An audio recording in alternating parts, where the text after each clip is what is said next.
देखिए संभल में जिस तरह से दंगा हुआ उसके बाद से लगातार बात थमने का नाम नहीं ले रहा। लगातार दो समुदाय के बीच में जिस तरह से आग सुलगाई गई, अब इसके पीछे कौन सी ऐसी वजह थी, कौन सा ऐसा षड्यंत्र था और कौन से ऐसे सिस्टम के काम थे जिसके वजह से संभल के अंदर अब वहां के आदमियों को संभल कर कदम रखना पड़ रहा है। इस चीज को लेकर बातचीत करने के लिए इस वक्त हमारे साथ सोशल एक्टिविस्ट अनुराग ओझा इनसे जुड़ेंगे, बातचीत करेंगे। अनुराग भाई, संभल की घटना पूरे देश में आग की तरह सनसनी मचा हुआ है। देखिए, जो संभल की घटना हुई है पूर्णतः निंदनीय है और सर्वे किसी भी चीज का हो सकता है, लेकिन अगर हम 1991 का वो एक्ट पढ़े हैं जो अधिनियम बना, वो तो कहता है कि आजादी से पहले जो मंदिर और मस्जिद था उसकी मतलब जांच पड़ताल नहीं होनी चाहिए। लेकिन आज के समय पर क्या है कि वो किसी को भी मंदिर और किसी को भी मस्जिद ढूंढ रहे हैं। मोहन भागवत जी का भी बयान है कि आज के समय पर कुछ लोग हैं जो हर मस्जिद के नीचे मंदिर ढूंढने का काम करते हैं। मोहन भागवत ने कहा, हम नहीं कह रहे। मंदिर में हमारी आस्था है, हमने राम मंदिर का मुद्दा पूरा किया, भागवत जी कहते हैं, और अब हम किसी भी मस्जिद के नीचे मंदिर ढूंढने का काम नहीं करेंगे। लेकिन बाबा कुछ बाबा हैं जो अपनी राजनीति चमका रहे हैं, उनके जो भक्त हैं मस्जिद के नीचे मंदिर ढूंढने का काम कर रहे हैं। इससे हट के हम लोगों को वास्तविक मुद्दों पर बात करनी चाहिए, जो हमारे देश का अहम मुद्दा है। मंदिर मस्जिद पर उलझ कर नहीं रहना चाहिए। हमारा देश मंदिर मस्जिद से कई गुना आगे बढ़ चुका है, लेकिन फिर भी कुछ लोग हैं जो हमको वहीं पे उलझा के रखना चाहते हैं। देखिए, आप कह रहे हैं कि आपको वहीं पे उलझा के रखा जा रहा है, लेकिन एक तरफ से दूसरी पार्टी सीधे कहती है कि ये एक धर्म की आस्था पर जो है जिस तरह से बार बार चोट पहुंचाया जाता है और जिस तरह से बांग्लादेश में हो रहा है वो इस देश में नहीं होगा। जहां पर मंदिर है और जहां पे मस्जिद बनी है वहीं पे फिर से मंदिर बनेगा। नहीं, आप देखिए, आप जिसके पास में पावर होती है वो कुछ भी कर सकता है, लेकिन मंदिर के नीचे मस्जिद और मस्जिद के नीचे मंदिर, ये कब तक लड़वाते रहेंगे? हमारे बहराइच की आग शांत नहीं हुई थी, जो ज्वाला थी, कि तब तक दूसरी घटना संभल में आ जाती है और संभलने का नाम नहीं लेती है। संभल में कुछ लोग संभलने का प्रयास करते हैं कि तब तक अजमेर की दरगाह पर आ जाता है। ये समझ में नहीं आता है कि आखिर ये हिंदू मुसलमान क्या देश के टुकड़े करना चाहते हैं? अगर हिंदू मुसलमान की चिंगारी को हम लोग शांत नहीं करेंगे तो हमारा देश जिस दिशा में जा रहा है ना, उस दिशा से, उस ट्रैक से भटक कर कहीं और चला जाएगा और भारी भरकम नुकसान होगा हमें। अच्छा, हम नहीं चाहते हैं कि हमारा देश का नुकसान या बंटवारा फिर किसी मंदिर मस्जिद और उसके नाम पर हो। हम लोग चाहते हैं कि शांति, अमन और भाईचारे के साथ में अपने देश को बढ़ाया जाए। देखिए, एक कहावत थी, बहुत चर्चे में आई थी, आपने सुना होगा कि अयोध्या तो अभी झांकी है, मथुरा बाकी है। तो इसको लेकर क्या कहेंगे? देखिए, अयोध्या में एक कहावत और चली थी कि ना मथुरा ना काशी, इस बार अवधेश पासी। देखिए, वो सब कहावतें अलग हैं, लेकिन इसको राजनीतिक दृष्टिकोण से अगर देखा जाए, इसे अगर सही एंगल दिया जाए तो कहीं ना कहीं हिंसा का भी वो हो रहा है। कि जैसे आप देखिए कि मंदिर पे कोई होता है या मस्जिद पे करता है तो हिंसा भड़कती है। अगर मंदिर है तो उसका एक जांच हो और वहां से निकालिए, मंदिर बनवाइए। मस्जिद है तो उसका भी मस्जिद का निर्माण होना चाहिए, गुरुद्वारा और गिरजाघर है तो उसका निर्माण होना चाहिए, आपको बोलने का पूरा मौका मिलेगा। लेकिन मतलब जो आज के समय पर कंडीशन है, जांच से पहले पुलिस ने आरोप लगाया कि उनके ऊपर पत्थर चला दिए गए, ईंटें बरसा दिए गए। देखिए, पुलिस वालों ने भी तो गोलियां चलाई और वो तो जमाना चला गया कि गांधी जी कहे थे कि एक गाल पे मारे तो दूसरा गाल दे दो। बाकी हमारे पुलिस प्रशासन के ऊपर जो पथराव हुए उसकी घोर निंदा करता हूँ। प्रशासन ने तो ये भी कहा कि वो पत्थर कश्मीर के स्टाइल में फेंके जा रहे थे। अब आप कल्पना कीजिए कि वहां से आए होंगे या कहाँ लोग मुड़ाइछा बांधे थे। जब वो गमछा उमछा बांधे थे तो हम शनाख्त तो कर नहीं सकते कि हिंदू है, मुसलमान है, सिख है, ईसाई है कि कौन है, शनाख्त नहीं लगा सकते हैं। वो है कौन, पहले पुलिस इसका सर्वे करे, उसके बाद में वहाँ का सर्वे होना चाहिए कि वो हरिहर मंदिर है या हरी मस्जिद है। अच्छा, देखिए, क्या लग रहा है आपको कि वो मंदिर है या फिर मस्जिद?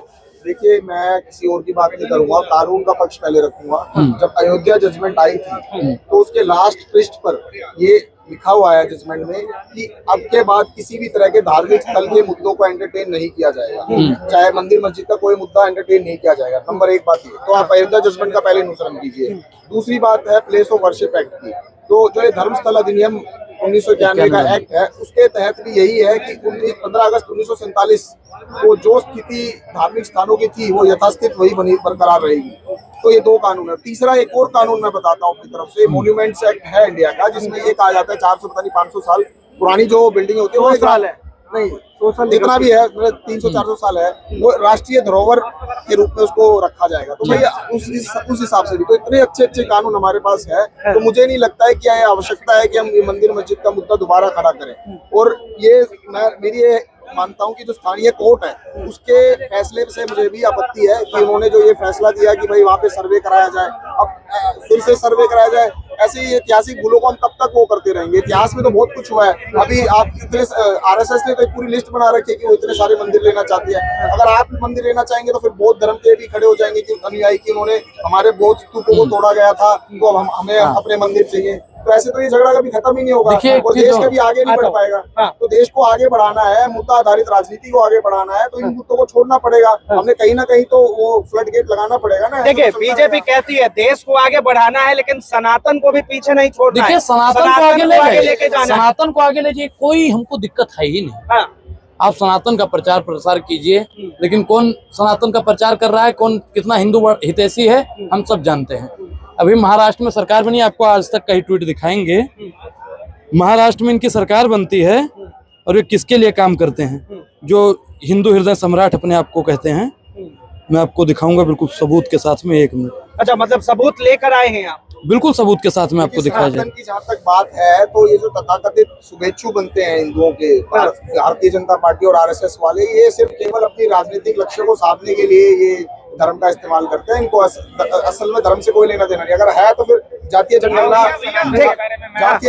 आता हूँ आपके पास भी आता हूँ। जनगणना के सवाल पर पीछे हट जाते हैं, सामाजिक न्याय में पीछे हट जाते हैं, और दलितों आदिवासियों को न्याय देने के लिए पीछे हट जाते हैं। आज तक आरएसएस के एक भी सरसंघचालक जो है दलित क्यों नहीं समाज से नहीं हुआ है। तो ये भी तो बहुत सारे देखिए, वो कहते हैं कि अब इस देश में जो है जातिवाद नहीं चलेगा, सिर्फ एक ही चीज चलेगा, सनातन, जय श्री राम। नहीं, इस देश में संविधान चलेगा। अच्छा, सनातन है, अपनी जगह पर है, धर्म सारे धर्मों का है, पर हमने देखिए धर्म आधारित राष्ट्र राज्य की परिकल्पना को हमने धिक्कार दिया था। हमने जो है एक सेकुलर डेमोक्रेटिक देश बनाया है और देश संविधान से चलेगा और संविधान के तहत जो है सारे धर्म बराबर है। ठीक है, देखिए क्या कहेंगे सनातन को लेकर? आप पहले मेरे सवाल का जवाब दीजिए। अगर ये देश हिंदू राष्ट्र बने, इसमें आपको कोई दिक्कत है? नहीं, हमको दिक्कत नहीं है, हमको दिक्कत नहीं है। अच्छा, हमारा देश 1 मिनट ले लीजिए, पहले जवाब संविधान से चलेगा। यहाँ और पब्लिक बैठी सीधा हो जाइए भाई साहब, पहले आप सीधा होइए, सीधा होइए, फिर मैं आपसे बात है। करूंगा। एक तो हिंदू होने से किसी को दिक्कत नहीं है, दिक्कत बोलो। मैं डिबेट नहीं कर रहा हूँ, मैं आप पब्लिक हूँ। एक तो हिंदू होने से हमें दिक्कत नहीं है,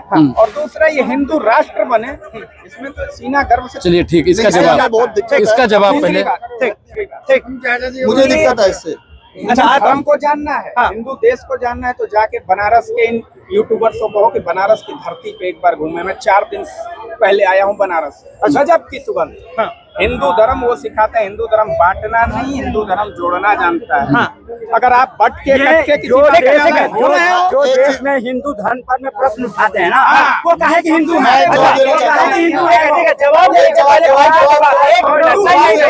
हिंदू पर सवाल उठाता हूँ, हिंदू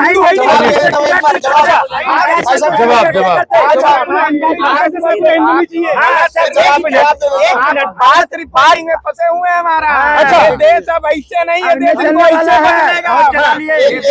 बताइए, चश्मा पहले उतारिए और हमको मत ज्ञान दीजिए। जवाब हमें दिमाग भगवान जाएगा कि योगी की तरह बढ़े आगे। मानने चाहते हैं, हम जवाब ले लीजिए, जवाब लीजिए, हम नहीं देंगे भाई, दे रहे हैं, दीजिए जवाब। सनातन संस्कृति व्यक्ति को व्यक्ति से जोड़ती है, समुदायों को समुदायों को समुदायों से जोड़ती है, व्यक्ति को व्यक्ति से जोड़ती है सनातन संस्कृति। और जो मिली जुली संस्कृति पे आरएसएस की विचारधारा कुठाराघात करती है, और वो जो है लोगों को बांटती है धर्म के नाम पे। इन्होंने हिंदू राष्ट्र की बात, हिंदू राष्ट्र से हमको क्या मतलब? लेकिन ये हिंदू राष्ट्र की आड़ में अडानी राष्ट्र इसलिए हम लोग बोलते हैं, क्योंकि हिंदू राष्ट्र एक लॉलीपॉप देकर ये अडानी राष्ट्र घोषित। आप मेरे को जवाब सुने, मेरे को नहीं जानते तो कुछ नहीं जानते। वीडियो को देखने वाले पता नहीं 4.8 देखिए, मैं प्रमोशन करने नहीं आया हूं। दूसरी जो बात, सवाल है उसका जवाब दे। इनसे सवाल पूछा जाएगा। कौन नाम लिया है? अडानी को लेकर क्या सोचते हैं आप? RSS का नाम कौन लिया है? अडानी को